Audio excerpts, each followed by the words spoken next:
Bienvenue à ce midi-conférence là, qui a pour titre, donc c'est en collaboration là, avec le Centre RBC d'expertise universitaire en santé mentale. Puis le titre, c'est les programmes hors piste pour développer les compétences psychosociales du préscolaire au postsecondaire. Puis on a la chance aujourd'hui d'accueillir Joëlle Lepage, qui est coordonnatrice au Centre RBC. Juste rapidement pour vous mettre en contexte, là, probablement qu'il y en a d'entre vous, peut-être vous connaissez déjà le Centre RBC, d'autres pas du tout. Donc, le Centre RBC, on est rattaché à l'Université de Sherbrooke. Puis notre mandat principal, contrairement à la majorité des centres universitaires, c'est pas de faire de la recherche, mais c'est plutôt de partir des besoins qui sont exprimés par les différents milieux de pratique, les milieux scolaires, les réseaux de la santé, les milieux communautaires, les jeunes, les parents, nous nomment des besoins. Puis notre mandat, c'est de co-construire avec les acteurs de la communauté différentes initiatives qu'on va implanter dans différents milieux de pratique. Puis évidemment, la recherche vient au moment où on s'appuie sur les données probantes pour construire les initiatives, mais aussi on évalue les initiatives qu'on met en place. On met en place des stratégies de pérennisation. On revoit, là, on ajuste en fonction de l'évaluation qu'on fait. Donc, c'est juste pour vous mettre un petit peu en contexte parce que c'est vraiment de cette façon-là que les programmes hors-piste ont été développés. Là, donc, je vous en parlerai un petit peu plus tard. On a deux petits objectifs. C'est rare là, dans une présentation. J'ai essayé de mettre ça très, très simple pour ce midi. Je vais vous parler plus en première partie de pourquoi c'est important de développer les compétences psychosociales des jeunes. Puis après ça, je vais vous permettre de connaître un peu les programmes hors-piste qui viennent répondre à ce besoin-là là, de développer les compétences psychosociales.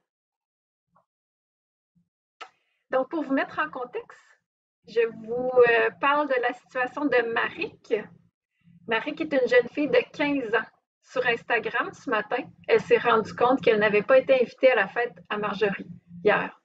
Depuis, plusieurs de ses amis ont été invités, mais pas elle. Elle se dit qu'elle n'est probablement pas assez populaire ou que ses amis la trouvent bizarre.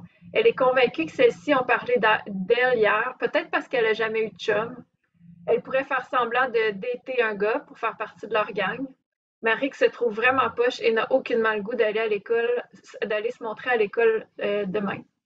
Elle aimerait tellement être comme Marjorie, bonne au volleyball, populaire, drôle, tout le monde veut obtenir son amitié. Comparée à elle, Marik se dit qu'elle n'a pas grand-chose d'intéressant. Et je vous présente également Jordan. Jordan, 19 ans, vient de vivre l'année la plus difficile de sa vie. Lui qui avait tellement hâte d'entrer à l'université, il était loin de se douter qu'il allait se retrouver seul dans son appartement à pleurer en boule à la moitié de sa première session. La pression était trop forte. 5 examens en 2 semaines. Il ne voyait pas comment il allait réussir à performer dans tous ses cours. Alors, il étudiait jusque tard dans la nuit, il se couchait avec un mal de tête, il ruminait jusqu'aux petites heures, puis il partait à ses cours en étant incapable d'avaler quoi que ce soit. Juste avant les vacances de Noël, Jordan a fait sa première crise de panique. Donc, ce que je viens de vous présenter, Marik et Jordan, c'est deux jeunes personnes qui vivent certains enjeux au niveau de leur bien-être, au niveau de leur santé mentale. Et évidemment, vous le savez, là, Marik et Jordan ne sont pas seuls. Donc, peut-être juste pour vous mettre quelques statistiques là, en lien avec la santé mentale des jeunes. Donc, en 6e année, selon une enquête là, qui a été réalisée à Montréal, en 6e année, 21% des garçons, 17% des filles affichent des signes de détresse psychologique élevés. On voit une augmentation de la détresse psychologique chez les jeunes du secondaire. Donc, dans les dernières enquêtes là, qui ont été menées auprès des jeunes du secondaire, on passait de 21% des jeunes qui rapportaient avoir un niveau élevé de détresse psychologique en 2011, puis c'est peut-être passé à 29% en 2017. Et vous le savez probablement, mais la même enquête est en cours actuellement, là, donc on a hâte de voir quand elle va sortir cette augmentation-là, elle est rendue à combien, mais on peut anticiper qu'il va y avoir eu une poursuite de cette augmentation-là. Selon certaines enquêtes populationnelles aussi, 14% des jeunes de 5 à 19 ans présenteraient un trouble de santé mentale. Ce qui est intéressant de savoir aussi, c'est que les troubles de santé mentale apparaissent souvent tôt dans le développement. Donc, dans 50% des cas, apparaissent avant l'âge de 14 ans. Dans 75% des cas, apparaissent avant l'âge de 24 ans. Et si on regarde un peu plus spécifiquement au niveau de l'anxiété, 17% des jeunes du secondaire rapportent avoir un diagnostic de trouble anxieux qui a été émis là, par un médecin ou un professionnel de la santé. Donc encore là, c'est dans la dernière enquête. Ces données-là datent d'avant la pandémie. Donc, j'ai le goût de vous poser une question vraie ou faux, puis peut-être répondre dans le clavardage. Selon vous, est-ce que la pandémie a entraîné des enjeux de santé mentale chez l'ensemble des élèves? Donc, peut-être répondre dans le clavardage. Entre deux bouchées de dîner. Je vous laisse le temps de répondre. Donc, on a oui. Oui. On a oui encore. Oui. Absolument. Oui, mais plus chez les ados. Pas tous. Donc, on a une nuance ici. Ça les a accentués. Oui. Donc, je vais peut-être en déboussoler plusieurs avec ma réponse. Mais la réponse, c'est faux. Parce que, effectivement, la pandémie est venue entraîner des enjeux d'adaptation chez plusieurs personnes. On a dû s'ajuster, on a dû s'adapter, on a été déstabilisé. Mais elle n'a pas entraîné des enjeux de santé mentale chez l'ensemble des élèves. Puis, elle a exacerbé les enjeux de santé mentale chez certains élèves. Donc, il faut rester à l'affût des fois des grands titres des médias. On a beaucoup entendu parler là, dans les médias des chiffres très catastrophiques. Puis effectivement, là, puis c'est pas pour nier que la pandémie est venue fragiliser certaines personnes, mais des fois, on a de la difficulté à nuancer est-ce que ça a créé des troubles de santé mentale, est-ce que c'est venu fragiliser la santé mentale ou est-ce qu'on a dû s'ajuster, ça nous a déstabilisé, mais on reprend notre ajustement après. Puis des fois, dans la méthode qui est utilisée dans certaines études, il faut porter attention à cette méthodologie-là pour voir c'est quoi les biais dans les études qui sont diffusées là, large public. Donc, c'est pour ça que, entre autres, les chiffres varient grandement en ce moment d'une étude à l'autre.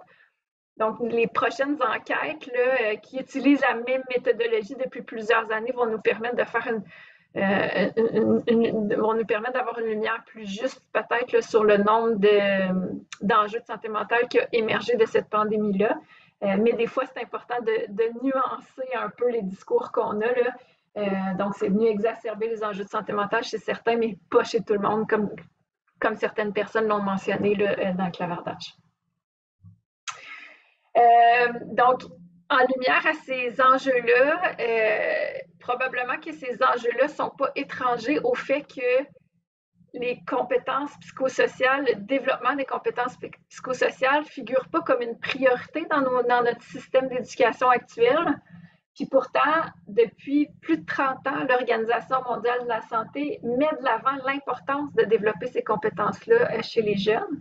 Puis dans les dernières années, le Conseil supérieur de l'éducation est revenu taper sur ce clou-là et remettre à l'avant-plan l'importance de développer les compétences psychosociales des jeunes pour encourager les milieux scolaires à intégrer le développement de ces compétences-là à même leur programme d'éducation. Mais là, on parle de compétences psychosociales. Peut-être vous nommez à quoi ça sert, ces compétences-là. C'est vraiment les compétences qui nous servent, c'est nos compétences de base qui nous servent à répondre aux défis qu'on rencontre à chaque jour, répondre efficacement à ces défis-là, à maintenir un état de bien-être, puis à adopter un comportement approprié, positif quand on est en interaction avec les autres, quand on est en interaction avec nos environnements, avec notre culture. Puis de façon un peu plus spécifique, là, on est allé voir dans la littérature qu'est-ce que la littérature nous disait sur l'importance de développer ou l'importance de ces compétences-là spécifiquement en lien avec l'anxiété et le bien-être. Donc, globalement, les compétences psychosociales, ils sont corrélés avec le niveau ou la perception du bien-être de la personne.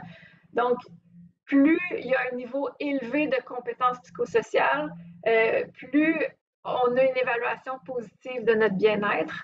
Puis l'Organisation mondiale de la santé catégorise là, ces compétences-là en 3 catégories. Là. Donc, il y a les compétences sociales, les compétences cognitives et les compétences émotionnelles. Donc, les compétences psychosociales jouent un rôle clé dans le développement des élèves. Puis ça agit comme facteur de protection et ça vient un peu contrer les facteurs de risque des élèves. Donc, si on se sent compétence au niveau social, au niveau cognitif, au niveau émotionnel, si on se sent compétent, on va mieux réagir face aux défis qu'on va rencontrer, donc face aux facteurs de risque aussi qui sont peut-être dans notre vie. Donc, si on regarde plus spécifiquement en lien avec l'anxiété, au niveau des compétences sociales, donc la littérature nous dit là, que plus on a une fréquence élevée d'interaction négative avec les pairs, mais plus c'est associé à un risque de présenter des symptômes anxieux. Puis l'inverse est vrai aussi, le plus on a d'interactions positives avec nos pairs, plus c'est associé avec un risque moins élevé de présenter des symptômes anxieux. Donc, de façon générale, le fait d'avoir des bonnes habiletés sociales réduit le risque de présenter des signes d'anxiété. Au niveau des compétences cognitives, on le sait, l'évitement ou le manque de confiance par rapport à ses capacités de résolution de problèmes, par rapport à sa capacité à faire face aux situations, aux défis qu'on rencontre. Donc, ces composantes-là, l'évitement et le fait de manquer de confiance en ses capacités va amener aussi un niveau d'anxiété plus élevé. Donc, plus la personne va éviter, plus elle va vivre des symptômes d'anxiété. Au niveau des compétences émotionnelles, ben là, c'est toute la capacité à reconnaître ses émotions, à les nommer correctement, à les accepter aussi, ces émotions-là, et à adopter des stratégies de régulation. Mais on sait que ces capacités-là sont aussi des facteurs de protection contre l'anxiété. Donc, quand on manque, quand on a une faiblesse à ce niveau-là, ben, on est plus à risque de vivre un niveau d'anxiété élevé. Le fait de ruminer aussi ou d'être préoccupé par la situation, de maintenir des émotions négatives, ben, c'est aussi associé avec l'anxiété. Donc, plus qu'on rumine puis qu'on entretient des émotions négatives, plus les symptômes anxieux risquent d'être présents. Puis à l'inverse, ben, la reconnaissance de nos émotions, le fait de les accepter, la capacité à s'apaiser, ben, c'est associé à une diminution de l'anxiété. Donc, ça, c'était comme les 3 compétences, là, les 3 grandes compétences socio-émotionnelles ou psychosociales. Puis, on entend le socio-émotionnel, psychosocial, c'est sensiblement la même chose. Ça dépend vraiment des auteurs. Souvent, dans des événements plus grand public, on parle plus de socio-émotionnel. Dans les recherches, on parle plus de psychosocial, mais c'est vraiment sensiblement la même chose. Donc, au niveau du sentiment d'auto-efficacité personnelle, donc à quel point on se sent capable d'utiliser nos compétences psychosociales, mais quand on a un sentiment d'être capable de les utiliser ou quand notre sentiment d'auto-efficacité personnelle est plus élevé, ben, c'est associé aussi à une diminution des signes d'anxiété. Puis des fois, on a tendance à penser que le développement des compétences psychosociales doit se faire seulement chez les plus petits. Mais c'est vraiment bien démontré là, dans la littérature qu'on doit les travailler dans l'ensemble du parcours scolaire et ce jusqu'à l'université. Puis ça peut avoir un impact là, entre autres sur la réussite académique des étudiants postsecondaires. Donc, je ne sais pas si vous avez des questions, vous m'arrêtez si vous avez des questions. Je ne vous vois pas, donc c'est très difficile pour moi de savoir là, vos réactions, puis si vous avez des questions, mais n'hésitez pas. L'autre chose qu'on remarque aussi dans la littérature, c'est que pour faire la promotion de ces compétences psychosociales-là ou pour les enseigner, c'est important d'avoir une approche qui est globale, qui ne vise pas juste le jeune, mais qui vise vraiment ces différents environnements de vie. Donc, vous avez le modèle de Cassel ici, mais ce que ça dit, grosso modo, c'est qu'il faut agir à tous les niveaux, au niveau de la communauté, au niveau de la famille, au niveau de l'école, au niveau de la classe, donc de se dégager de seulement enseigner à l'élève, mais de prendre en considération ces différents événements, puis ces opportunités-là qui vont permettre aux jeunes de développer leurs compétences psychosociales. Est-ce que ça va pour la mise en bouche de l'importance de développer les compétences psychosociales? Parce que je vais passer plus au programme hors piste. Ça va? Avez-vous des questions en lien avec ça? Ça vient donner des... En fait, l'idée, c'est que ça vient donner un peu des arguments sur à quel point c'est important de travailler ces compétences-là avec les jeunes. Là. Puis oui, ça prévient l'anxiété, mais ça permet de façon beaucoup plus large de les aider à adresser les défis de la vie, puis contrer un peu leurs facteurs de risque. Donc, c'est face à ces enjeux-là, puis pour répondre un peu aux besoins de développer les compétences psychosociales qu'on a initié la démarche là, qui a mené au programme hors piste. Donc, au tout début là, du Centre RBC, on a fait une vaste consultation auprès de plusieurs centaines d'acteurs qui nous nommaient l'importance de développer un programme de prévention de l'anxiété.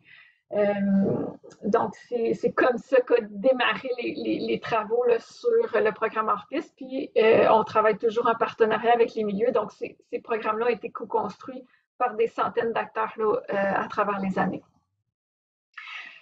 Donc, de façon très globale, les programmes hors piste visent la prévention des troubles anxieux, mais visent aussi la prévention de d'autres troubles d'adaptation parce qu'on vient agir sur le développement des compétences psychosociales des élèves et aussi sur l'établissement d'un environnement sain et bienveillant.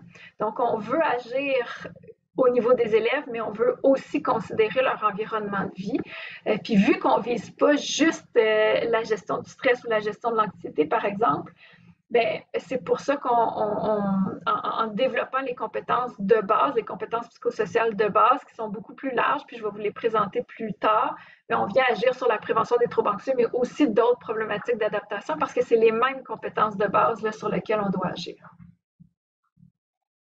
Donc, les compétences qui sont ciblées dans les programmes hors piste, et là, c'est pas toutes les compétences à tous les niveaux. Là. Vous aurez compris qu'il y a une progression des apprentissages, je vais vous en reparler tantôt, mais de façon générale, dans les programmes hors piste primaires, secondaires et post-secondaires, on vient agir sur l'ensemble de ces compétences-là. Donc, tout ce qui a trait à l'estime de soi, apprendre à bien se connaître, c'est quoi mes forces, c'est quoi mes limites, comment je peux utiliser mes forces dans mon quotidien.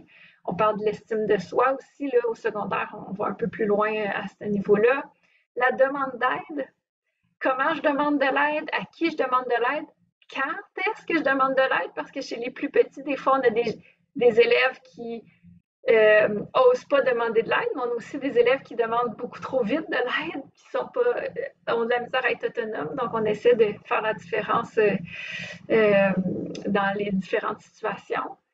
On parle évidemment de s'adapter, composer avec le stress, faire preuve de bienveillance, faire preuve d'esprit critique, s'affirmer. Donc là, on va parler toute la comparaison sociale, de l'influence des pairs, etc. Utiliser les comportements prosociaux. Là-dedans, on rentre toute la communication positive, la gestion des conflits, réguler ses émotions. Puis là, au fur et à mesure qu'ils grandissent, chez les plus petits, on est vraiment sur les émotions de base, sur les reconnaître, les nommer, puis au fur et à mesure qu'ils grandissent, ben, on complexifie un peu les émotions, puis on parle plus de la régulation émotionnelle quand ils sont capables de les reconnaître, de les nommer, etc. Les habitudes de vie contribuant au bien-être aussi. Souvent, en milieu scolaire, il y a certaines habitudes de vie qui sont déjà assez bien couvertes, là, bien manger, bien dormir, faire de l'activité physique. C'est des choses qui sont parfois, il y a quand même plusieurs initiatives qui tournent autour de ces habitudes de vie-là, mais il y a plein d'autres choses qu'on peut faire dans notre quotidien pour se faire du bien, pour entretenir notre bien-être. Donc, on essaie de leur faire découvrir d'autres habitudes de vie. On parle des habitudes de vie là, que je viens de vous nommer qui sont centrales, mais on essaie de leur faire aussi découvrir d'autres habitudes de vie qui peuvent contribuer à leur bien-être. La communication et la résolution des problèmes. Vous le savez probablement, là, il y a en ce moment une multiplicité de programmes qui sont offerts en milieu scolaire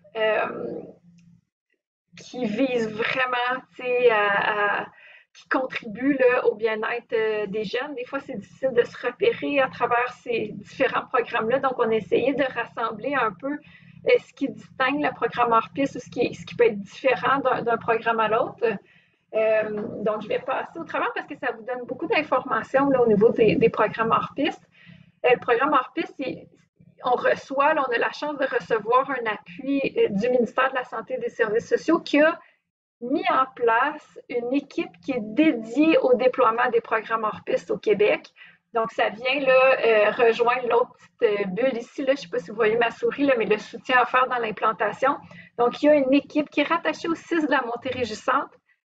C'est plus ou moins important. Là, ils ont vraiment un mandat provincial, mais ils ont un mandat d'accompagner chacune des écoles dans l'implantation du programme. Donc, quand une école désire aller de l'avant, lève la main, on serait intéressé par le programme hors piste, c'est cette équipe-là qui va s'assurer d'accompagner l'école, à la fois pour regarder avec l'école c'est quoi leurs besoins, qu'est-ce qui se fait déjà, c'est quoi leurs ressources, comment on peut ensemble convenir d'un plan d'implantation qui fait sens pour cette équipe, pour cette école-là, puis qui tient compte de leurs ressources disponibles. C'est un programme qui est gratuit, donc tout l'accès au matériel, les formations, l'accompagnement, tout ça gratuit. On a aussi travaillé fort pour arrimer le développement du programme aux différentes orientations ministérielles pour que les écoles aient cet appui-là des ministères. Puis on a eu là, un grand frisson de bonheur quand on a appris là, au début de l'année que le programme hors piste faisait maintenant partie là, du plan interministériel en santé mentale, là, donc l'action 4.3 qui favorise le déploiement du programme hors piste. Son approche globale, donc je vous en ai parlé. Vous allez voir aussi quand je vais vous montrer un petit peu plus concrètement à quoi ressemble le programme. Donc, on vise les élèves, mais on vise aussi l'équipe école, puis on vise aussi les parents, donc l'approche globale. On met en place un processus d'évaluation continue. Donc, à chaque année, on fait une évaluation du programme qui nous permet de mesurer les retombées du programme, mais qui nous permet aussi d'ajuster le programme à la lumière des expériences vécues par les différents milieux. Donc, à chaque année, on reçoit les commentaires des milieux qui nous disent « Ah, ça a marché, ça a moins bien marché, ça, vous devriez développer ça. » Puis on s'assure, nous, de développer ou ajuster le programme en fonction de ce que les milieux nous ont dit. Puis après ça, on a un beau rôle parce que quand on présente le programme hors piste, souvent, les acteurs disent « Ah, vous avez vraiment pensé à tout. » Et c'est pas nous qui avons pensé à ça, c'est vraiment les milieux qui nous disent « Ah, ça nous prendrait ça, ça nous prendrait ça. » Nous, on fait juste le développer. Ensuite, on essaie aussi à travers le programme hors piste de susciter une collaboration inter-réseau. Donc, dans le programme hors piste, là, il y a vraiment un volet de prévention universelle, puis on travaille beaucoup avec la santé publique. Donc, quand une école désire implanter le programme de prévention universelle, on s'assure de mettre dans la boucle la santé publique qui peut venir donner un coup de main aussi à l'école à certains niveaux. Et on a un programme d'intervention, puis là, on essaie de favoriser des liens avec le réseau, avec les équipes jeunesse des CIUS pour favoriser aussi cet arrimage-là. Le programme hors piste a vraiment un continuum de la prévention à l'intervention. Donc, comme je viens de dire, là, il y a vraiment un volet de prévention universelle qui s'adresse à tous les élèves, mais il y a aussi, pour les élèves qui présentent plus de symptômes anxieux, un volet d'intervention. Je vais vous en reparler tantôt.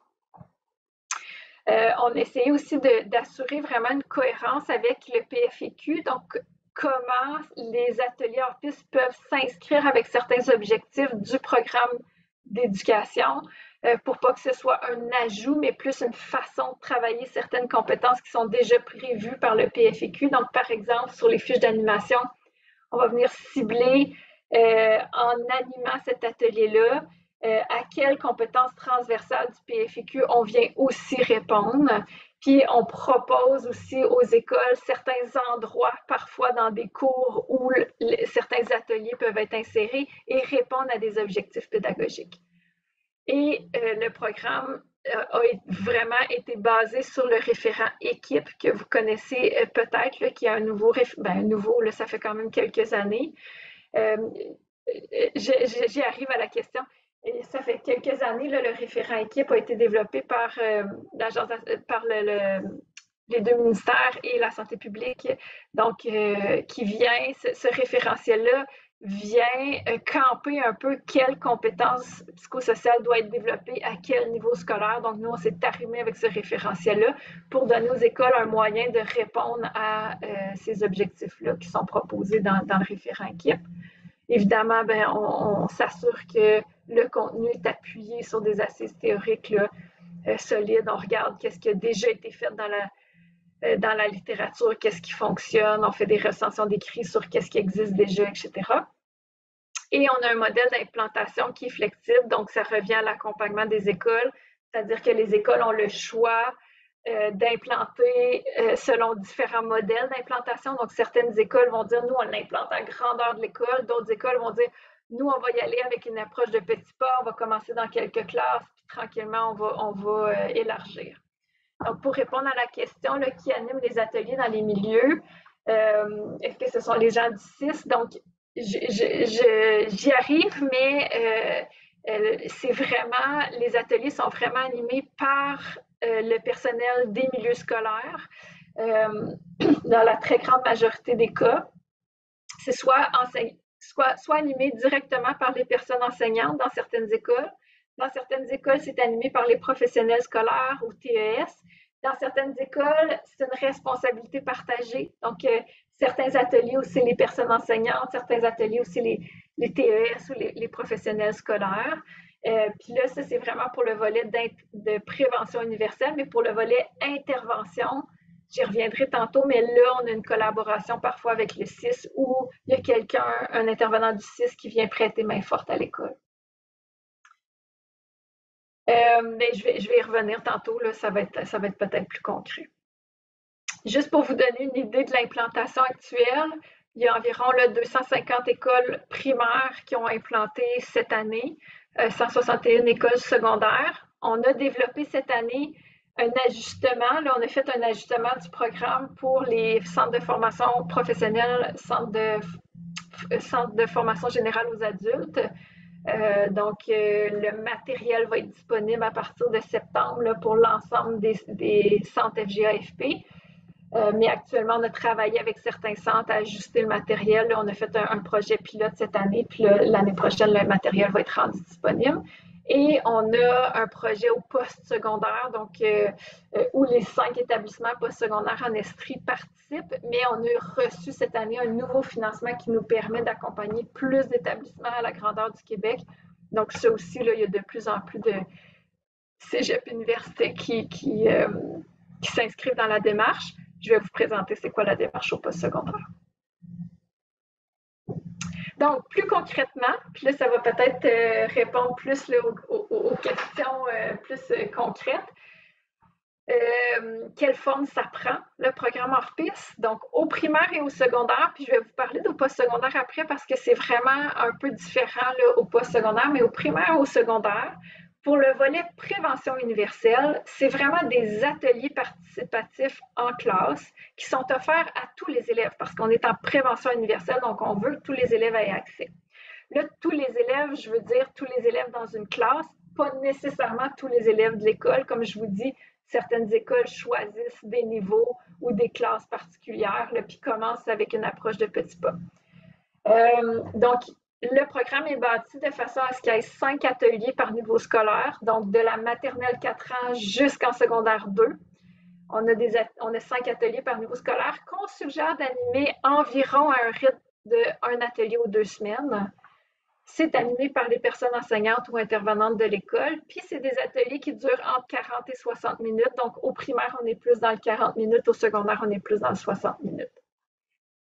À ça s'ajoutent des ateliers, des outils complémentaires pour les écoles qui souhaitent aller plus loin. On avait beaucoup de demandes à ce niveau-là, donc on a créé des outils complémentaires de réinvestissement, mais entre autres, là, des fiches de pleine conscience, des activités sur les bienfaits de la nature, des petits outils sur le passage primaire-secondaire également.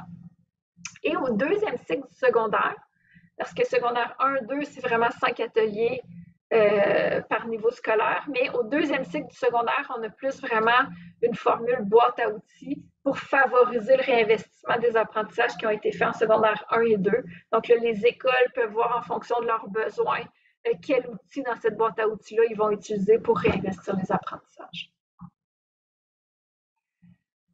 Ensuite, au niveau des... Ça, c'était plus pour les élèves. Au niveau des parents, puis au niveau des membres du personnel scolaire, donc, il y a différents ateliers, outils, matériels de réinvestissement qui sont prévus pour les parents et pour les membres du personnel scolaire.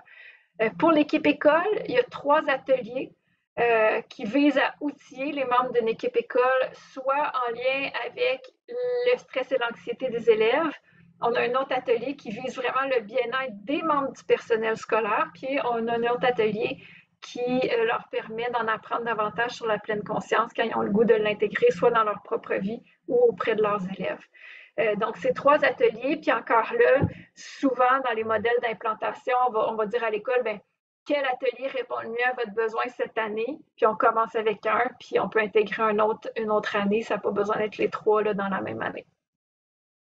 On a créé différents matériels pour favoriser le réinvestissement aussi à l'intérieur de l'école, donc des cahiers de réinvestissement pour, par exemple, les personnes enseignantes qui n'animent pas nécessairement l'atelier, mais qui sont là, qui participent et qui ont le goût de réinvestir certains apprentissages. Donc, on a des suggestions de réinvestissement, des fiches synthèse pour qu'ils puissent suivre ce qui est fait en classe, des affiches aussi pour la classe pour faciliter le réinvestissement.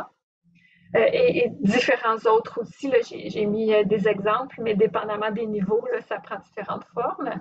Et pour les parents, donc on a un atelier virtuel pour les parents aussi, pour les outiller. Comment moi, comme parent, je peux mettre en place des choses à la maison pour prévenir ou réduire le stress, l'anxiété de mon enfant. Donc, cet atelier-là est offert gratuitement là, à différents moments dans l'année. Mais on a aussi enregistré des petites capsules vidéo qui sont disponibles aussi aux parents, qui reprennent l'essentiel du contenu de ces ateliers-là, mais pour les parents qui ne peuvent pas être là en synchrone, ben, ils peuvent s'inspirer un peu des capsules vidéo. On a des fiches synthèse, donc pour chacun des ateliers en classe, il y a une petite fiche synthèse qui est envoyée aux parents pour qu'ils voient ce qui a été fait en classe, mais aussi pour leur suggérer des idées de comment ils pourraient réinvestir les apprentissages à la maison. Et on a d'autres différentes fiches synthèse là, et outils pour les parents, mais en gros, là, ça vous donne une petite idée. Ensuite, ça, c'était vraiment pour le volet de prévention universelle. Puis comme je vous disais, on a un volet d'intervention pour les jeunes qui présentent certains symptômes anxieux, puis pour qui la prévention universelle n'a pas été suffisante. Donc, à ces jeunes-là, on peut offrir un programme d'intervention. Actuellement, il est seulement disponible au secondaire. On est en train de travailler sur celui au primaire, donc il sera disponible éventuellement, mais là, en ce moment, c'est seulement au secondaire. Et les ateliers, de la façon que ça fonctionne, ce programme d'intervention-là, c'est qu'on a une rencontre par enfant au début. On a 8 rencontres de groupe pour les jeunes, 3 rencontres de groupe pour leurs parents, puis une dernière rencontre parents-jeunes ensemble. Et là, comme je vous disais, les modèles d'implantation sont un peu différents d'une école à l'autre, puis d'une région à l'autre. C'est vraiment à géométrie variable. L'idée de base, puis qui est actualisée dans certaines régions, c'est un intervenant scolaire qui anime le groupe de jeunes et une personne intervenante du réseau, du CIS ou du CIUS de la région qui anime le groupe de parents. Puis ils s'arriment ensemble là, pour déployer ce programme-là. C'est pas possible dans toutes les régions, mais il y a certaines régions qui le font de cette façon-là. Et je ne l'ai pas mis dans cette présentation-là, mais on a aussi un programme d'intervention très semblable à celui-là qui a été développé spécifiquement pour les CIS. Donc, si jamais vous êtes en CIS et que vous aimeriez avoir un programme d'intervention spécifique, c'est possible aussi. Là, on l'a fait de version CIS uniquement. Donc, j'ai une autre question. Là. Les parents qui veulent participer à cet atelier, ils doivent absolument avoir hors piste. Non, c'est pas nécessaire. Je vais vous montrer à la fin, là, je vais vous montrer sur notre site Internet où aller chercher l'information. On a une page dédiée aux parents, c'est public. Donc, les parents peuvent avoir accès aux capsules et ils peuvent s'inscrire aussi à l'atelier parents, même si l'école de leur enfant ne déploie pas hors piste. Puis même, les capsules vidéo, là, quand je fais des formations auprès des intervenants de différents milieux, je leur montre sont où parce que des fois, on ne sait pas trop comment travailler ça avec le parent ou on a peu d'opportunités, on ne le voit pas beaucoup. Fait des fois, d'utiliser des capsules vidéo, des envoyer aux parents, bien, ça peut être une façon là, de venir travailler certaines choses si on n'a pas beaucoup accès là, aux parents. Donc, je voulais vous donner un petit aperçu un peu plus peut-être concret de à quoi ça peut ressembler. C'est sûr qu'on essaie là, que le matériel soit le plus clé en main possible. Donc, pour tous les ateliers, il y a vraiment tout le temps un guide d'animation avec les objectifs, les compétences, tout ça, mais aussi avec l'ensemble des consignes à suivre. C'est vraiment un pas à pas pour animer cet atelier-là. Il y a aussi toujours un diaporama d'animation, donc pour faciliter l'animation pour la personne animatrice, mais aussi pour donner du visuel pour les élèves. Et là, je vous ai mis des exemples d'une affiche de réinvestissement, par exemple, pour la classe. Ça, c'est plus au secondaire, mais il y a la même chose au primaire, là, mais vous voyez qu'au secondaire, on est plus dans les couleurs de bleu avec des personnages plus vieux, puis au primaire, on est plus dans les teintes de vert avec des personnages plus jeunes. Donc ça, c'est une affiche ici pour le primaire. Et ça, c'est un exemple de fiche synthèse pour les parents au primaire, donc qui rappelle un peu ce que les élèves ont vu en classe, mais surtout qu'une partie saviez-vous que pour dire ben, pourquoi c'est important de développer telle chose. Et à vous de jouer, on le voit pas bien, mais c'est un à vous de jouer qui propose certaines pistes pour réinvestir à la maison.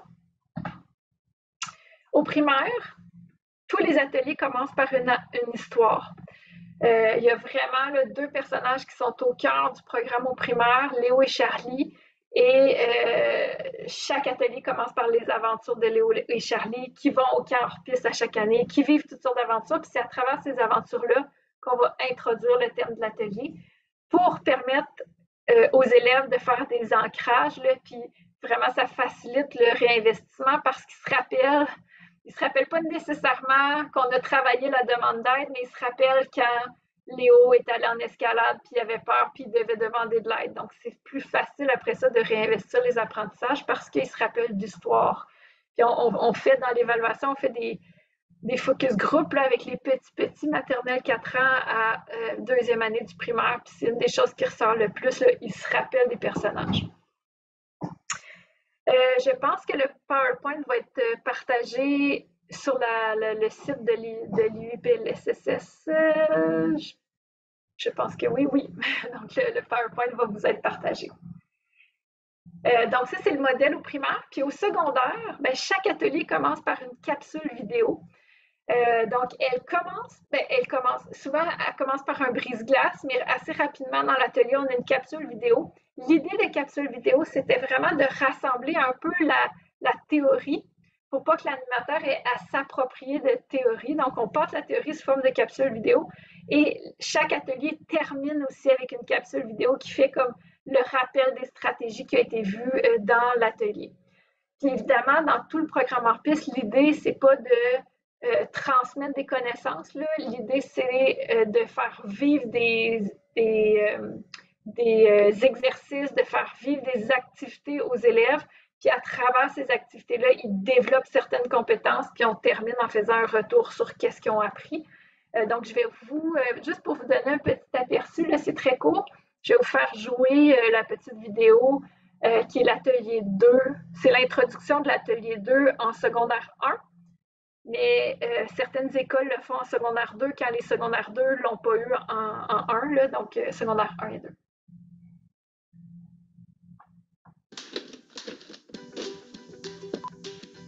Bon, il paraît que je suis anxieux. Est-ce que vous entendez bien puis vous voyez bien?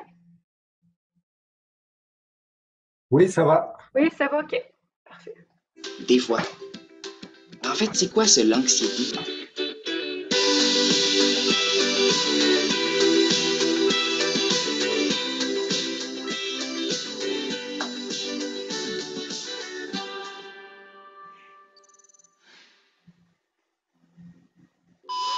Ben oui, ma mère, elle me dit ça l'autre fois.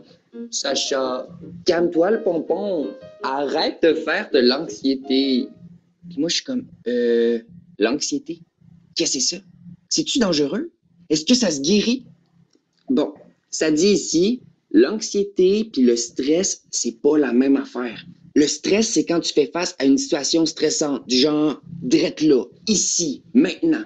Puis l'anxiété, c'est quand tu t'imagines dans ta tête vivre la situation, mais dans le futur. OK. Fait qu'au fond, C'est comme ton examen d'histoire qui te stresse. Y es-tu devant toi ou y est dans ta tête? Parce que s'il est dans ta tête... C'est de l'anxiété. Fait que si je comprends bien, l'anxiété, c'est anticiper quelque chose qui n'est pas encore arrivé. C'est s'imaginer le pire, se faire des scénarios catastrophes pour une situation hypothétique. La peur d'avoir peur, c'est ça. Tu sais, des fois, ça nous paralyse, ça nous fait trouver toutes sortes de raisons pour pas faire quelque chose, jusqu'à nous faire reculer ou même carrément choquer. Mais de toute façon, moi, j'en fais pas d'anxiété. Ma mère, elle se trompe. Et voyons que je vis dans la peur de quelque chose qui n'est pas encore arrivé. Moi, je suis tellement dans le présent. Ah, c'est mon ami Max. Il me dit bonne chance pour ma première game de soccer. Ben oui, toi. C'est une autre idée des parents, ça. Sacha, tu viens de déménager. Il faut que tu te fasses des nouveaux amis. Fait qu'ils m'ont inscrit au soccer, cette affaire. Mais l'affaire, c'est que je le sais que je serai pas bon. J'ai jamais été bon en sport, moi. Je cours pas vite, je suis pas bon avec le ballon. Je serai pas de niveau, là. Puis en plus, je suis le petit nouveau. Quand ils vont me voir jouer, ils vont me niaiser, ils vont rire de moi, c'est sûr. Au pire même, ils me feront pas jouer de la game. Je vais rester assis tout seul sur le banc, puis les autres, ils vont scorer des points, ils vont avoir du fun, ils vont gagner la partie, puis moi, je pense que je vis de l'anxiété, là, hein? Je vous reviens tantôt. Donc, ça vous donne un petit aperçu, là. C'est le genre de capsule qui introduit des notions, puis à la fin, la dernière capsule, c'est comme une conclusion, mais qui rappelle aussi les stratégies qui ont été vues là, pendant l'atelier. Est-ce qu'il y a des questions pour le primaire et le secondaire avant que je passe au post-secondaire qui est un peu différent? Ça va? Je vais vous donner aussi à la fin le lien où, si vous voulez plus d'informations, là, on a un site web hors piste. Tout le matériel se retrouve sur le site. Tout est décrit, donc vous aurez aussi le lien là, pour aller vers le site web.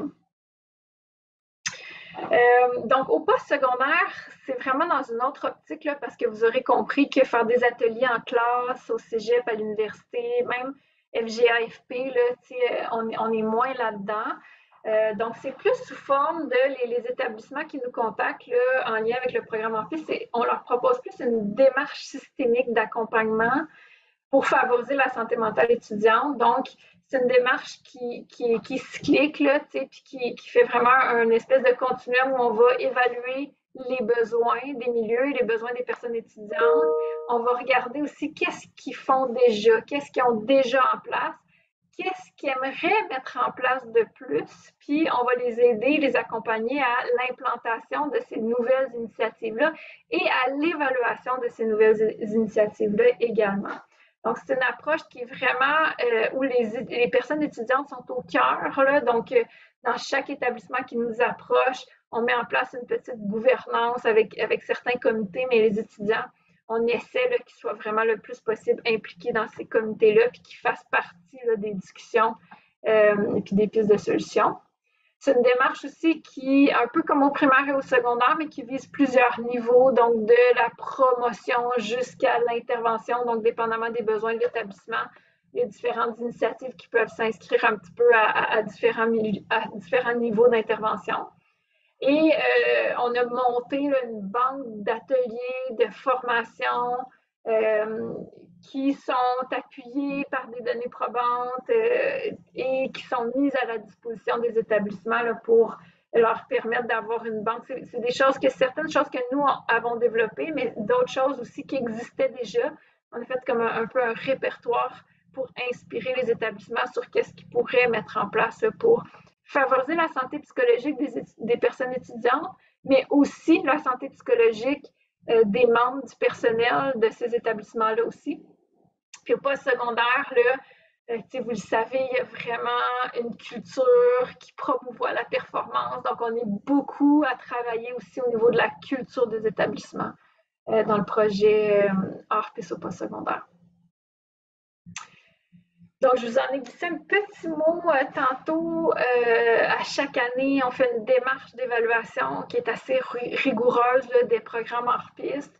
C'est une démarche où il y a plusieurs méthodes de collecte de données qui sont mises de l'avant. Donc, autant là, des questionnaires pré-poste chez les élèves, des sondages parents, élèves, personnes enseignantes, des entrevues aussi avec certains acteurs, des journaux de bord, etc.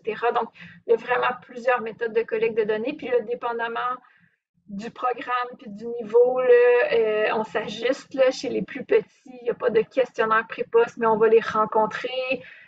Au poste secondaire, c'est plus par initiative que le programme au complet. Donc, on adapte notre méthode en fonction des besoins. Mais dans tous les cas, on évalue ce qui est mis en place, puis on rédige des rapports complets d'évaluation et on produit des infographies qui présentent un résumé de ces évaluations-là. Donc, je vais vous montrer, là, vous avez le lien ici pour avoir accès aux rapports, aux infographies. Si vous voulez en savoir plus sur les résultats, vous pouvez aller sur ce lien-là et tout est là. Mais j'avais le goût quand même de vous partager quelques exemples de retombées.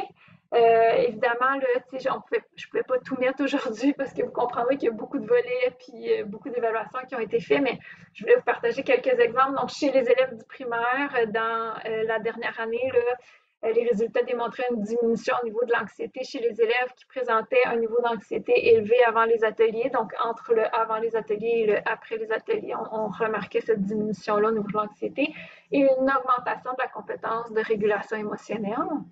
Chez les élèves du secondaire, une diminution de plusieurs symptômes reliés à l'anxiété et une augmentation du sentiment d'auto-efficacité sociale et émotionnelle. Chez les élèves, chez les étudiants, chez les personnes étudiantes au post-secondaire, donc à la suite de certaines initiatives, là, on remarque des effets positifs sur leur santé mentale et leur bien-être, puis une motivation aussi à mettre en pratique les compétences qui ont été apprises. Je voulais aussi vous partager quelques verbatims d'élèves qu'on recueille comme ça là, à chaque année. Donc, chez les petits du primaire, ça m'a appris que si tu as de la misère, tu demandes de l'aide. Moi, j'ai appris qu'il fallait être gentil avec les autres. Ça vient des petits là, préscolaires, premier cycle. Au secondaire, oui, j'ai quand même réussi à mieux comprendre comment je me sentais la plupart du temps. Moi, je suis beaucoup plus présent à l'école et je prends beaucoup plus de décisions avec beaucoup plus de confiance. Les artistes m'ont aidé à comprendre beaucoup de choses à propos de moi et m'ont permis de gérer certains de mes problèmes intérieurs.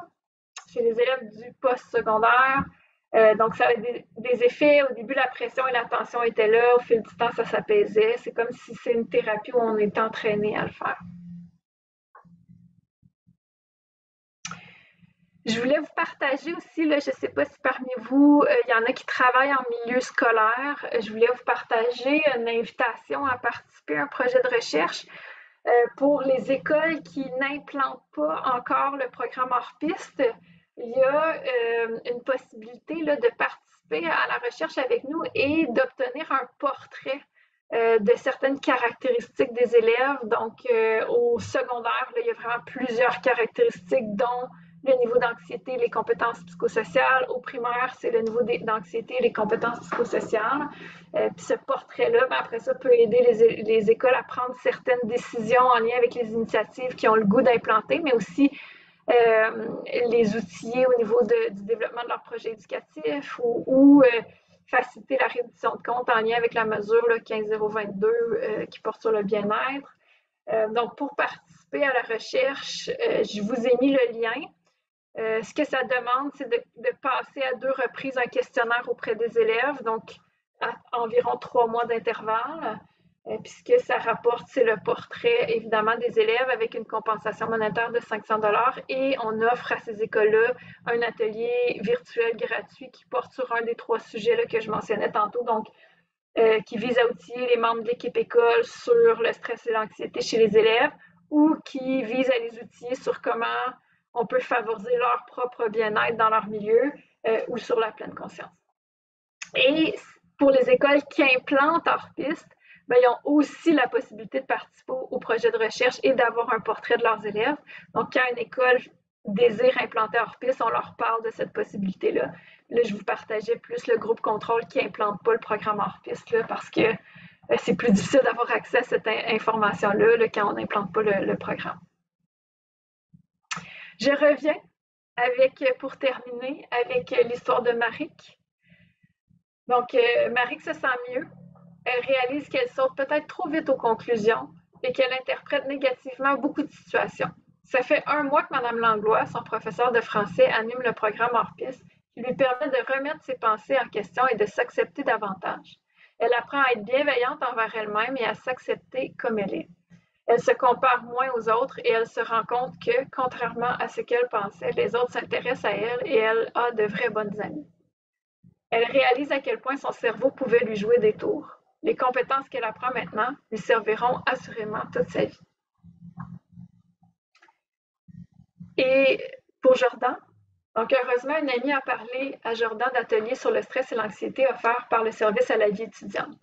Il a pris son courage à 2 mains et a décidé d'y participer. Il a appris à retrouver graduellement un certain équilibre dans sa vie, à se fixer des limites dans ses heures d'études et à intégrer dans son quotidien des moments de plaisir avec ses amis.